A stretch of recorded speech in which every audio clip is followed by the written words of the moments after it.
नमस्कार, आप देख रहे हैं आरएन न्यूज। मैं हूं आपके साथ पल्लवी सिंह। रुक करेंगे दिन भर की कुछ बड़ी खबरों की ओर।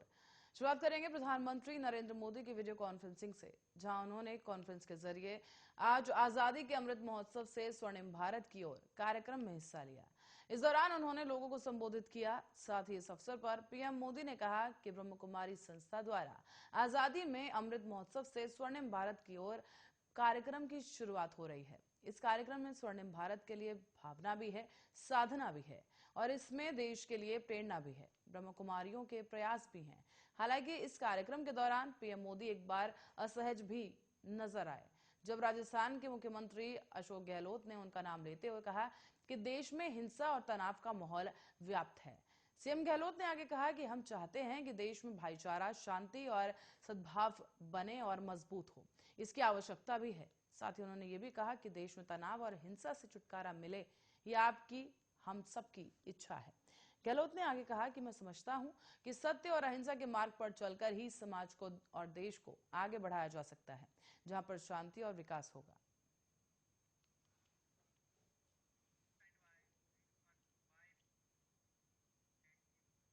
और उत्तराखंड में भाजपा ने अपना चुनावी बिगुल बजा दिया है। आपको बता दें कि आज भाजपा ने उम्मीदवारों की पहली सूची उत्तराखंड में जारी कर दी है।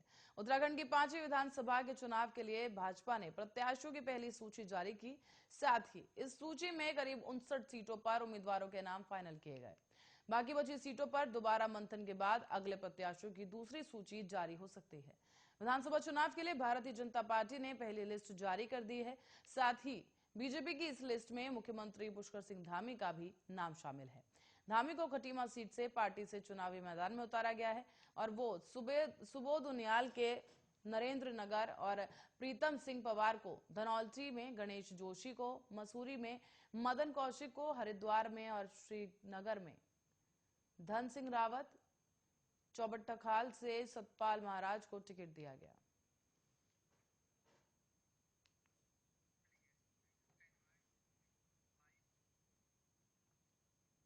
गणतंत्र दिवस के मौके पर पहले शहर में संभवित आतंकी हमले की खुफिया सूचना मिलने के बाद अब दिल्ली पुलिस ने राष्ट्रीय राजधानी में सुरक्षा के इंतजाम और मजबूत कर दिए हैं।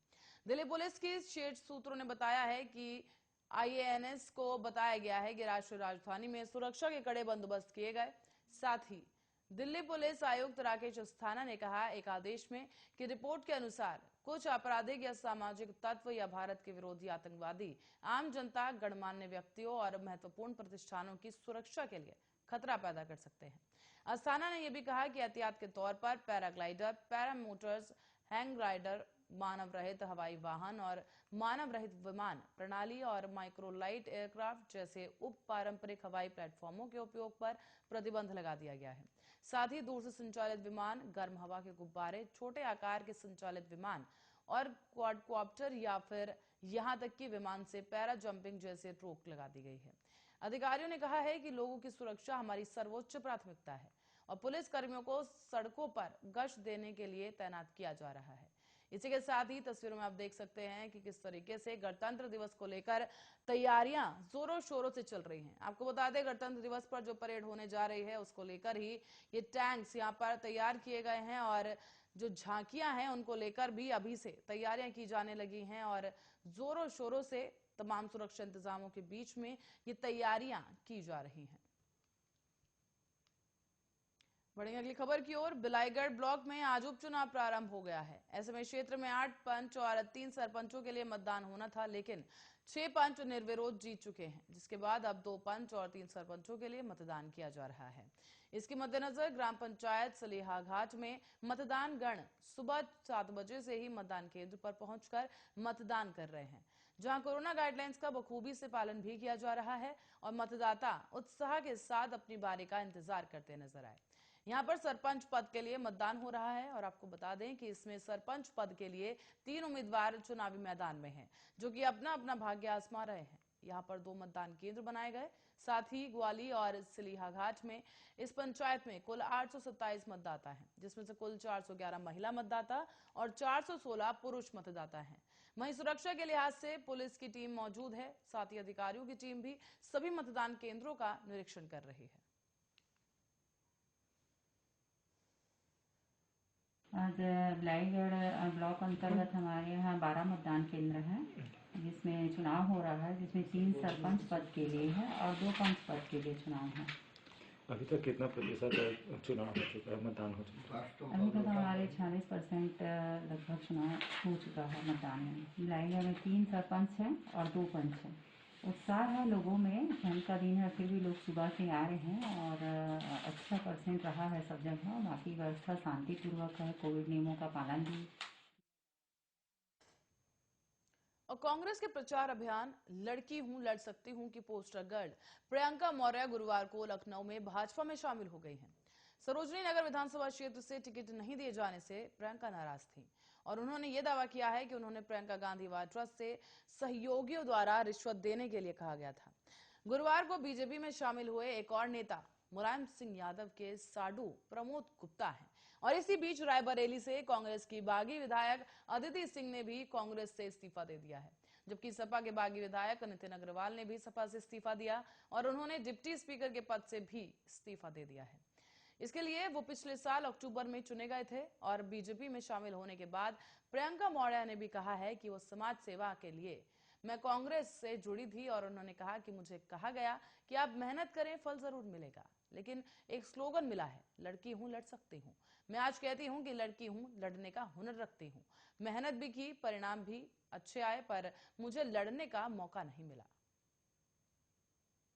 और मेरठ पहुंचे आजाद समाज पार्टी के राष्ट्रीय अध्यक्ष चंद्रशेखर आजाद ने गंगानगर में प्रेस कॉन्फ्रेंस की और ये उन्होंने भारतीय जनता पार्टी पर निशाना साधते हुए यहां खुद को सीएम योगी आदित्यनाथ के सामने गोरखपुर में प्रत्याशी बनाने की बात कही। उन्होंने कहा कि वो ज्यादा से ज्यादा सीटों पर उत्तर प्रदेश में चुनाव लड़ेंगे और उनके साथ धोखा हुआ है, इसीलिए उन्होंने इस तरह का मन बनाया है। चंद्रशेखर आजाद ने पूर्व सरकार में राज्य मंत्री रहे मुकेश सिद्धार्थ को अपनी पार्टी में शामिल कर लिया, साथ ही उनके बेटे को हस्तिनापुर विधानसभा सीट से प्रत्याशी बना दिया गया। क्या कुछ कहा चंद्रशेखर आजाद ने, आपको सुनाते हैं।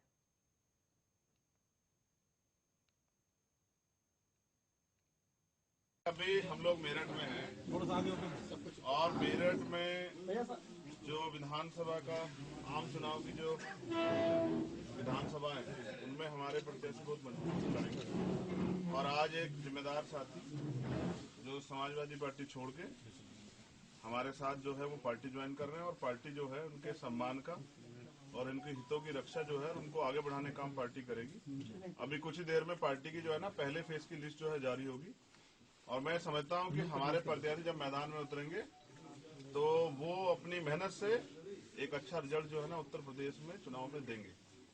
और मैं ये भी समझता हूं कि ये जो परिवार जिसको मैंने गले लगाया ये हमारा परिवार है और ये भी इस परिवार को भी दुख है, पीड़ा है, इनके साथ धोखा हुआ और ये धोखा वहीं से हुआ जहां से मेरे साथ धोखा हुआ।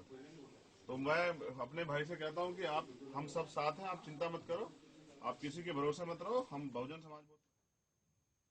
चलिए आगे बढ़ेंगे और करेंगे महाराष्ट्र का, जहां महाराष्ट्र के सतारा से एक बेहद हैरान कर देने वाला मामला सामने आया है। सतारा के पलसवाड़े में 3 महीने की गर्भवती महिला वन रेंजर की कथित तौर पर पिटाई का मामला सामने आया। इस मामले में आरोपी व्यक्ति पूर्व सरपंच बताया जा रहा है और इस घटना का एक वीडियो भी सामने आ गया है। इसके बाद अब पुलिस ने मामला दर्ज कर आरोपी को गिरफ्तार कर लिया। ये सारा विवाद पलसावड़े के वन मजदूर स्थानांतरण को लेकर शुरू हुआ। आरोप है कि आरोपी व्यक्ति और उसकी पत्नी ने मिलकर गर्भवती महिला रेंजर की पिटाई की। सतारा के एसपी अजय कुमार बंसल ने इस मामले को लेकर गंभीर बताया और कहा कि गर्भवती फॉरेस्ट रेंजर की मेडिकल जांच की जा रही है। मामले में अगर भ्रूण को कोई भी नुकसान पहुंचता है तो आगे की कार्रवाई में इसे भी शामिल किया जाएगा। इस मामले के तूल पकड़ने के बाद अब राज्य महिला आयोग ने भी इसका संज्ञान लिया है और इस घटना पर महाराष्ट्र राज्य महिला आयोग ने एसपी सतारा से एक विस्तृत रिपोर्ट भी मांगी है। आयोग ने आरोपियों के खिलाफ सख्त कार्रवाई के भी निर्देश दिए। साथ ही इस पूरे मामले को लेकर पीड़ित महिला ने पूर्व सरपंच पर पैसे मांगने और धमकाने का आरोप लगाया है। पीड़ित महिला का नाम सिंधु सनर बताया जा रहा है और महिला फॉरेस्ट रेंजर ने बताया कि 3 महीने पहले ही उसने वहां पर ज्वाइन किया था और उनकी ज्वाइनिंग के बाद से ही पूर्व सरपंच उन्हें धमकी दिया करते थे कि उन्हें पैसे चाहिए। इस दौरान काम से लौटते समय उन्होंने महिला रेंजर का घर देखा और उसके साथ उनके साथ मारपीट भी की गई और उनके पति की भी चप्पलों से मारपिटाई की गई। यहां तक कि आपको बता दें कि यह घटना 19 जनवरी की बताई जा रही है और घटना के सामने आते ही इस मामले को दर्ज कर लिया गया। साथ ही आरोपी व्यक्ति को भी गिरफ्तार कर लिया गया है। राजस्थान में बुधवार को तीसरी लहर के सबसे डरावने आंकड़े सामने आए। 12 कोरोना संक्रमितों की मौत हो गई, तो वहीं 13,398 नए संक्रमित मरीज सामने आए। जयपुर में 3 मरीजों की मौत हुई, जबकि जोधपुर और बीकानेर में 2-2 संक्रमित मरीजों ने दम तोड़ दिया। 5 जिले अजमेर, अलवर, दौसा, कोंटा और सीकर में एक-एक कोरोना पॉजिटिव मरीजों की मौत हुई है। साथ ही कोरोना से मौत का आंकड़ा लगातार बढ़ता जा रहा है। तीसरी लहर में बीते 16 दिनों में कोरोना संक्रमण से अब तक 67 लोगों की जान जा चुकी है। इनमें से 50 मरीजों ने पिछले 7 दिन में दम तोड़ दिया। तो वहीं प्रदेश में 13,398 कोविड पॉजिटिव एक दिन में मिले हैं। जयपुर की बात करें तो जयपुर में सबसे ज्यादा 3,310 कोरोना संक्रमित मरीज मिले। अलवर में 1,244, जोधपुर में 1,212, उदयपुर में 876 मरीज पॉजिटिव सामने आए। राहत की बात यह रही कि 8,213 मरीज रिकवर भी हुए।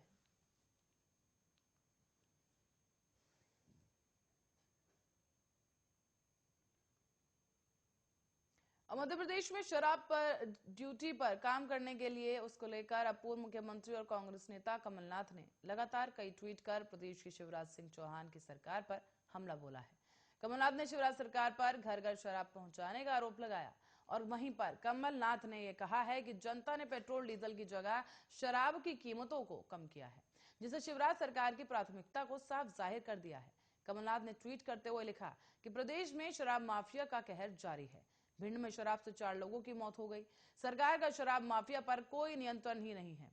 कमलनाथ ने अपने सिलसिलेवार ट्वीट में कहा कि राज्य सरकार का शराब प्रेम एक बार फिर से उजागर हो गया है। मध्य प्रदेश में शराब अब सस्ती होगी, ड्यूटी में कमी कर दी गई और वहीं अब दूसरी तरफ पेट्रोल और डीजल महंगा हो गया है। जनता लंबे समय से पेट्रोल डीजल पर करों में कमी की मांग कर रही है, लेकिन सरकार ने अपनी प्राथमिकता जाहिर कर दी है।